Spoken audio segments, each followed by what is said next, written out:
Hi, welcome. Enjoy the content, subscribe, and turn on notifications. The party was in full swing when Clara walked in, that smile of hers lighting up the room like it always did. The music pulsed through the walls, glasses clinked, laughter mixed with the background of a song everyone knew but nobody sang right. She wore a simple blue dress, nothing flashy, but it moved with her in a way that showed how confident she was, like the world still had a place just for her. Derek followed close behind, calm as usual. He briefly placed a hand on her back, an automatic gesture, almost unconscious, but loaded with meaning. That's how people saw them, a couple who understood each other without needing many words. He grabbed 2 glasses at the bar, handed one to her. They toasted, to the night, to the good times, to the life they'd built together. The game started out of nowhere, like those things do at parties. Someone suggested it, everyone laughed, and within minutes they were sitting on the floor in a circle, drinking with every bolder question. At first, it was all silly stuff. What's the worst lie you've ever told? Ever stolen something small? Whose life would you switch with for a day? They laughed, drank, pretended it didn't matter. But the mood shifted when the bottle landed on Clara. The question came slowly, like it had been waiting for that moment. Do you still think about your first love? And if so, why? She laughed, brushed her hair back, took a sip. Of course I do, she said. Sometimes I even dream about him. It's weird, but it happens. Her voice was light, like she was sharing a fun fact. Nobody reacted. Only Derek. He stopped fiddling with his phone. Looked up. His expression wasn't angry. It was worse, like someone who'd just heard a truth they didn't want to know. Clara noticed the look but pretended she didn't. Kept laughing, passed the glass to the next person. The game went on, questions changed, alcohol helped everyone move on. But Derek didn't speak again. He stayed there, sitting, sipping slowly, watching. Later, when they went to get more ice, she tried to talk. You okay? She asked. He said, yeah, but his voice wasn't the same. It had no warmth. It didn't have her in it anymore. She figured it was the game, the alcohol, maybe he was just tired. She thought he'd wake up the next day and everything would go back to normal. That he'd understand it wasn't a betrayal, just a dream. Just a memory that shows up when your mind finally rests. On the way home, the car was stuffy, the AC struggling. She turned on the radio, but he asked her to turn it off.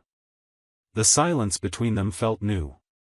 It wasn't the comfortable kind they used to have, when they could just be together without saying anything. This silence had weight. When they got home, she went in first, dropped her bag on the couch. He walked straight to the bedroom. She followed, kicked off her shoes, sat on the bed. Derek, she started. He was already lying down, facing away. I'm tired, he said. We'll talk tomorrow. She lay down beside him, hesitant. Reached out, touched his arm. He didn't pull away, but he didn't turn either.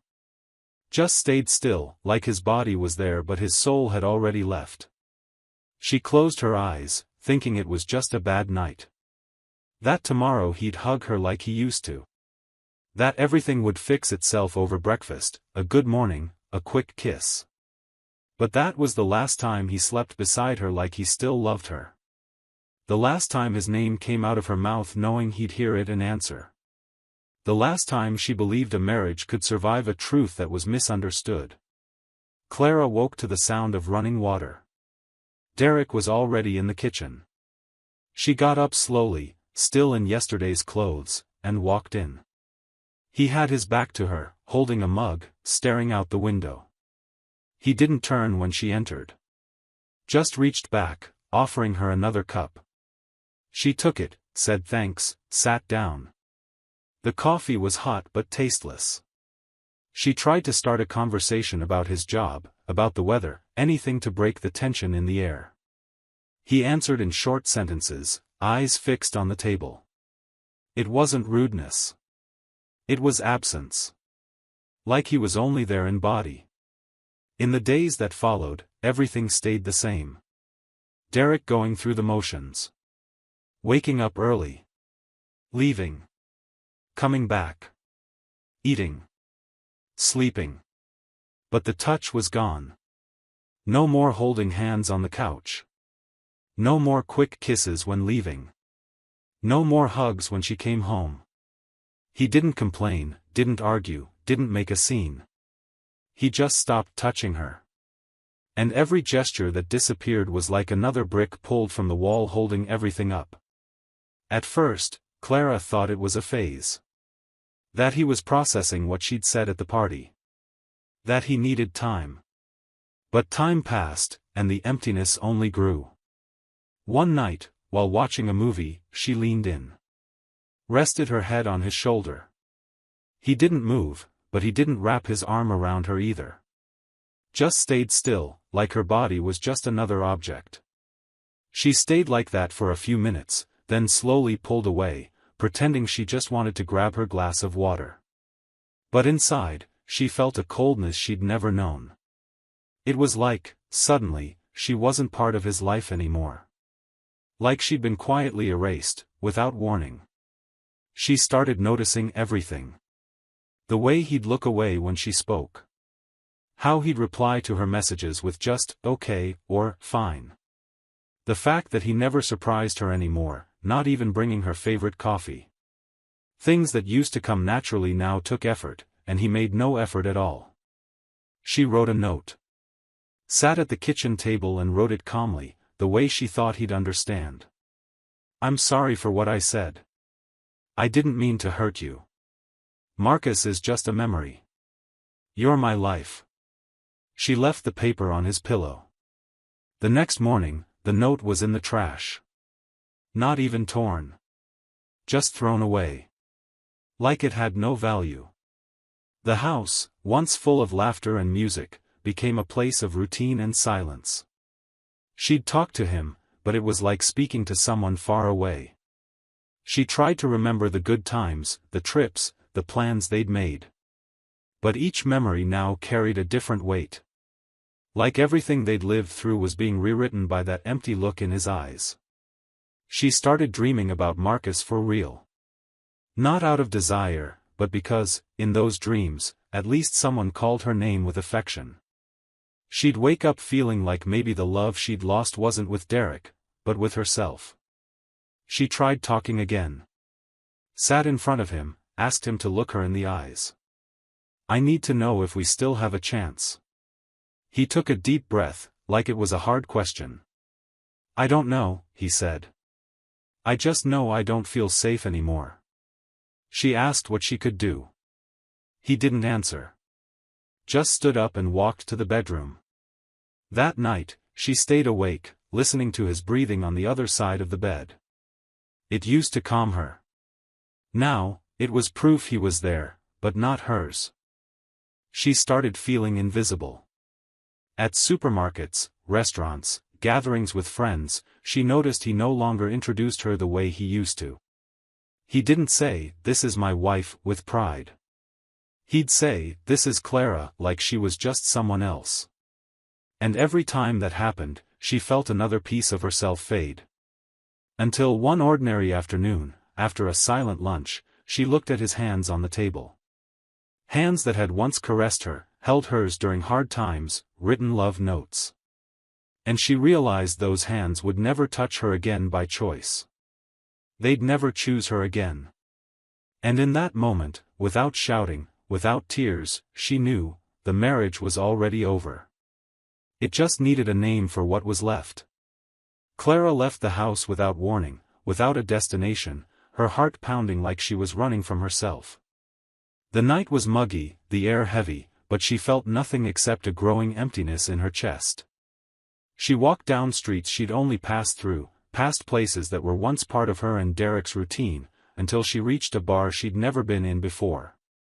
Small, dimly lit, loud enough music to drown out thoughts. She sat at the bar and ordered a whiskey. Then another. The alcohol burned going down, but brought a strange sense of relief. For a moment, she didn't have to be a wife. Didn't have to explain anything. Just exist. That's when he showed up. A middle-aged man, tired eyes but alert. He sat beside her, ordered a beer. Didn't try to impress her. Didn't use pickup lines. Just looked at her and said, "You look like you're trying to forget someone. Or maybe remember yourself." Clara laughed but didn't answer. He pressed gently, "If you walked out, it's because there's still something worth saving. Go back. Before it's too late." She downed her glass again. Her head spun. Her heart ached. "What if it's already too late?" she asked. "What if he's already gone?" The man looked at her with a mix of pity and clarity. "Then go back for yourself. Not for him." But Clara didn't want to go back. In that moment, all she wanted was to feel desired. To know she still meant something to someone. That she hadn't become invisible. The man kept talking, trying to stop her from drinking more, telling her she deserved better than a wasted night. And that's exactly what made her pull him in. With both hands on his face, she kissed him. It was an intense, desperate kiss, like she was trying to prove she could still feel. That she still had fire. That she was still someone. The man hesitated at first, but kissed back, like he understood this kiss wasn't about him, it was about everything she'd lost.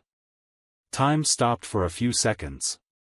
The music, the noise, the world. There was only that moment. Until she felt a presence behind her. She turned. And saw Derek standing in the doorway. Still. Frozen. Looking at her like he was watching a scene that destroyed everything left. His eyes were full of pain, anger, betrayal he didn't expect but now confirmed every fear he had. He didn't yell. Didn't call her name. Just walked toward the man, grabbed his arm, yanked him away.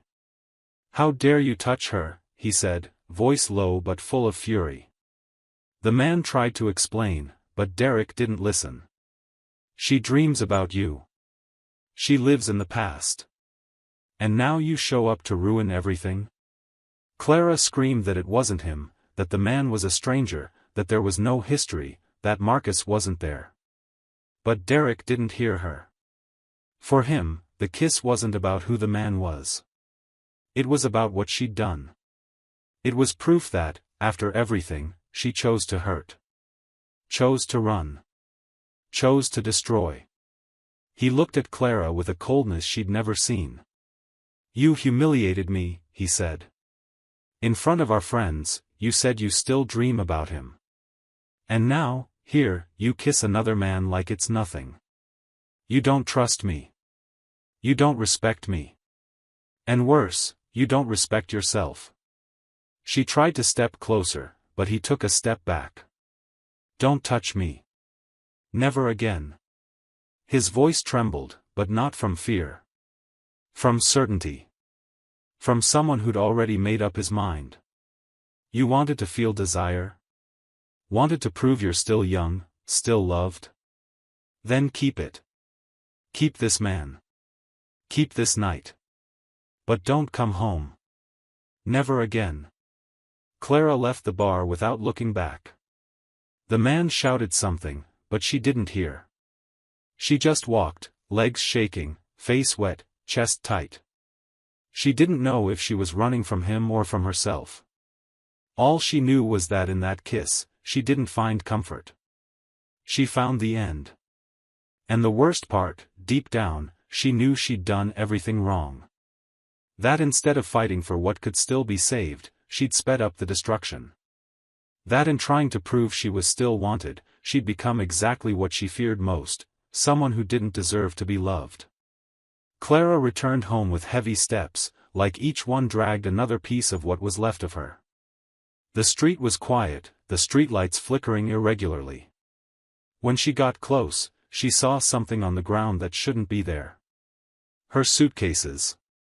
One open, clothes scattered, a single shoe on the sidewalk. She stopped. Took a deep breath. Walked to the door and rang the bell. No answer. Rang again. Nothing. Knocked. Called Derek's name. Her voice echoed in the stairwell, but no one answered. The living room light was on. She could see the curtain moving in the wind, but no one appeared. She stood there, staring through the crack. The couch where they'd watched every Christmas movie. The table where they'd celebrated birthdays. Their photo on the wall, cut in half, thrown on the floor near the door. She sat on the front steps, curled up, hugging her knees. It started to rain. Slow at first, then harder. The rain soaked her clothes, her hair. And then she cried. Not quietly. A deep, raw cry of someone who'd lost everything and knew it was her own fault. She screamed his name until her throat hurt. Begged. Said she understood. That she'd been wrong. That she'd do anything to fix it. But the door didn't open. Hours passed. The sound of rain, passing cars, neighbors glancing from their windows and looking away. No one came out to help. No one asked what happened. She fell asleep there, curled up, waking to cold and the weight of reality. Clothes stuck to her skin, hair soaked, eyes swollen. At dawn, she saw an envelope taped to the door. Her name written in his handwriting, firm, no hesitation. She opened it with trembling hands.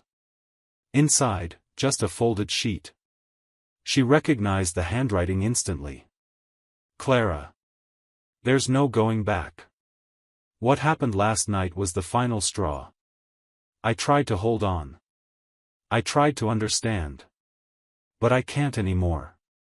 You made me feel like I was never real to you. Like everything was just convenience. I don't want to fight. I don't want explanations. I just want you to leave. We're separated. Get a lawyer. Derek. She read it once. Then again. Then a third time, like the words might turn into something less final. But they stayed the same. Clear. Cold. Irreversible. There was no room for dialogue. No anger. No tears. Just an ending, written on paper with a simplicity that hurt more than any scream. It wasn't a process. It wasn't a mutual decision. It was an announcement. A cut. Like he'd erased everything with a short sentence, written on an ordinary morning, without looking back. She held the paper until her fingers turned white. And for the first time, she understood, she wasn't fighting for a marriage anymore. She was fighting against a goodbye that had already happened. She moved in with a cousin, into a small room at the back of a rented house. She took only what fit in one suitcase. The clothes that weren't soaked. Her phone. Her wedding ring. She didn't wear it anymore. Kept it in a small pouch, like a secret too painful to show. She stopped looking in the mirror. Avoided places that reminded her of him. But memories can't be controlled. They show up in a scent, a song, the silence of a morning without fights, but also without love. In the days that followed, everything fell apart fast. The bank froze their joint account. The car was repossessed. The dog she'd raised from a puppy was taken to his sister's house. She called friends, but many had already heard Derek's version. To them, she was the woman who dreamed about her ex and then kissed another man. Explanations didn't matter. The impression was too strong. His pain too visible. She tried to set up a meeting with a mediator, but Derek refused. He didn't want dialogue. He wanted distance. He wanted it over. The divorce was quick. No assets to split, no kids, no will to fight.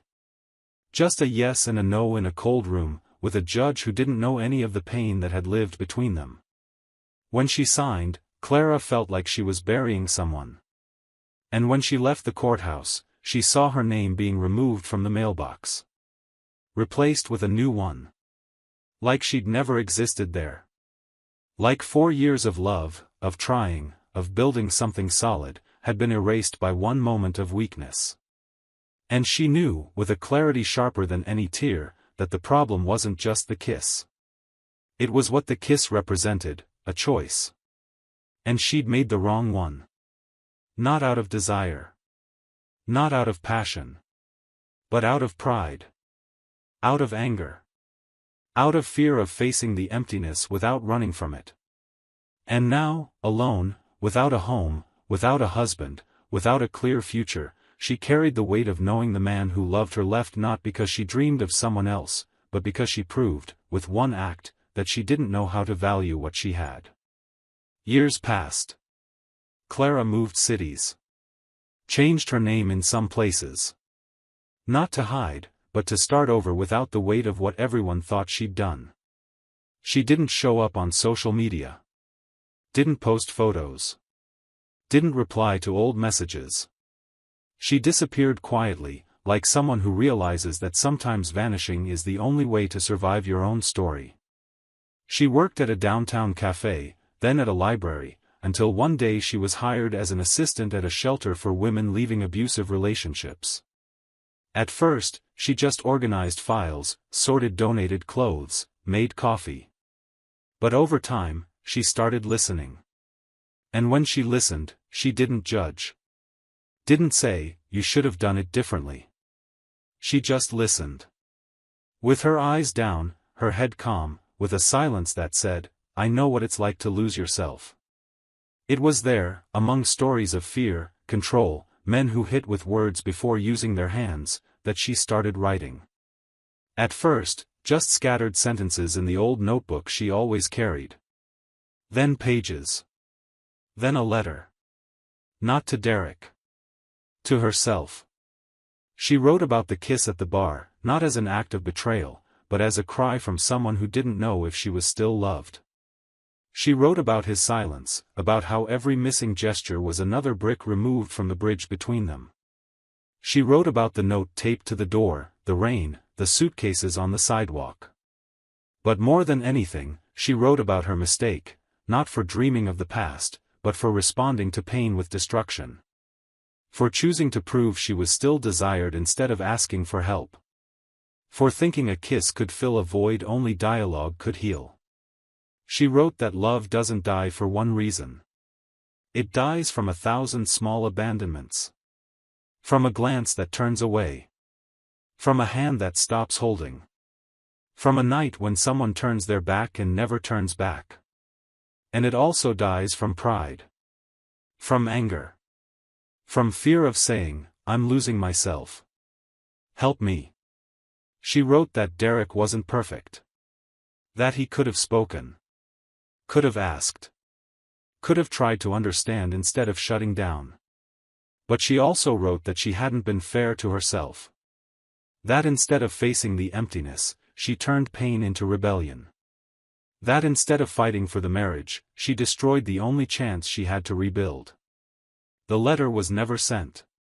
It stayed in a shoebox, along with the ring, a photo torn in half, and an unused movie ticket. She'd read it sometimes, not to suffer, but to remember. Not to forget that even when the world seems to collapse, the worst mistake isn't falling. It's refusing to look at the ground and understand how you got there. Today, Clara works at the shelter as a counselor. She helps women make plans, find jobs, rebuild their self-worth. And when one of them says, "He stopped touching me. Stopped looking at me. I don't know if he still loves me," Clara doesn't give quick advice. She sits. Looks them in the eyes. And says slowly, "Don't run. Talk. Because silence between two people isn't peace. It's the beginning of the end.